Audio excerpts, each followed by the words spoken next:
જૂનાગઢ જિલ્લાના ભેસાણ તાલુકાના રફવાડિયા ગામનો રોડ છેલ્લા 9 વર્ષથી નવો બનાવાયો નથી, જેના કારણે સ્થાનિક લોકોમાં ભારે રોષ જોવા મળી રહ્યો છે।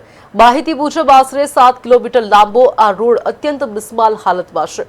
ખાસ કરીને વરસાદી મોસમમાં વાહન ચાલકો અને ખેડૂતો માટે અવરજવર કરવી મુશ્કેલ બની ગયું છે। આ માર્ગ પરથી પસાર આસપાસના 8 ગામના લોકો રોજ અવરજવર કરે છે, છતાં વર્ષોથી સમસ્યા યથાવત છે। સ્થાનિકોના જણાવ્યા મુજબ પીડબ્લ્યુડી વિભાગ દ્વારા છેલ્લા ઘણા વર્ષોથી માત્ર ખાડા પૂરીને કામ ચલાવવામાં આવી રહ્યું છે। આ વચ્ચે રોડનું કામ મંજૂર થયું હોવા છતાં છેલ્લા 9 મહિનાથી કામગીરી ધીમી ગતિએ ચાલી રહી છે।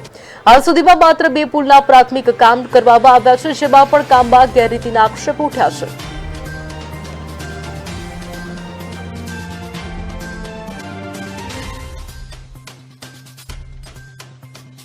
હવે આ રસ્તાની ભેસાણથી રફાડિયાનો જે રસ્તો છે 7 કિલોમીટરનો, હવે એમાં લગભગ 1.5 વર્ષથી આ કામ મંજૂર થઈ ગયેલું છે। હવે એમાં 6-7 મહિના થયા તો કામ ચાલુ છે। હવે 6-7 મહિનાની અંદરમાં 2 પુલનું કામ પરિપૂર્ણ નથી થયું। હવે એવા બીજા 5 પુલ તો બાકી છે।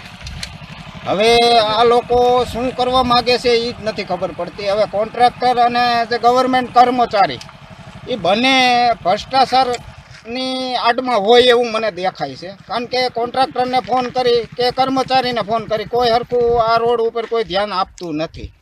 તો આ રોડ જે સરકારે કરોડોની સંખ્યામાં જે રકમ મંજૂર કરી છે, તો એનો ગ્રામ લોકોને શું ફાયદો?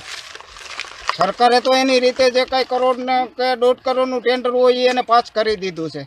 તો હવે આ જે જિલ્લાના અને તાલુકાના જે કર્મચારી હોય અને કોન્ટ્રાક્ટરની મિલીભગતથી આ કામ અમને 100% થતું હોય એવું લાગતું નથી।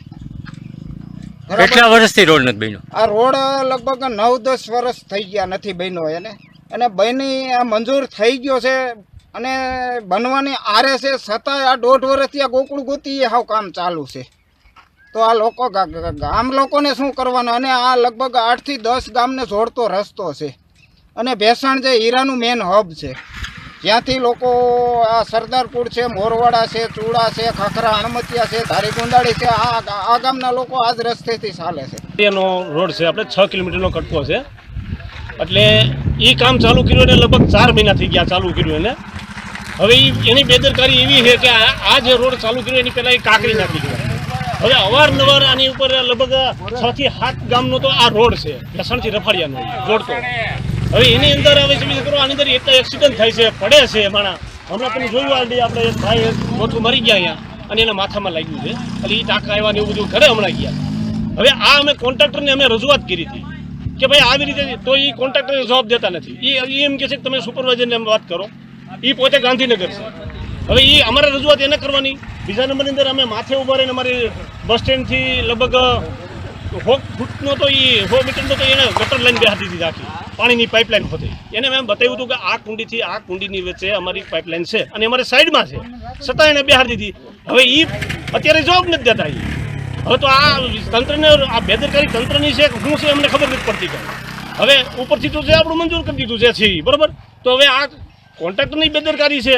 કેટલા વર્ષથી રોડ નથી બન્યો? રોડ નથી બન્યો 9 થી 10 વર્ષ થઈ ગયા। એ 2 વાર તો એને કાંકરા નાખી ગયા। આની સ્થિતિમાં અનેક વાર રજૂઆત અમે કરી છે આની, છતાં હજી અત્યારે કામ ચાલુ છે। એ કામ કેવું ચાલુ છે? આટલા 6 કિલોમીટરના કટકાની અંદર 2 જ મજૂર કામ કરે, ખાલી 2 મજૂર। કાલ સવારે આ 15 જૂન આવીને ઊભી રહી ગઈ, હકેલ લેવાના આવી તો આ પાછું વર્ષ વી ગયું, દિવાળી આવી ગઈ। તો આની તંત્રની બેદરકારી છે કે આને ઉપરથી કોઈ કહેતું નથી, કાંઈ ખબર પડતી નથી। તો એ હવે સુપરવાઇઝર ઉપર ઢોરે છે કોન્ટ્રાક્ટર કે તમે એને કહો। સુપરવાઇઝર તો આમાં શું કરી લેવાનું?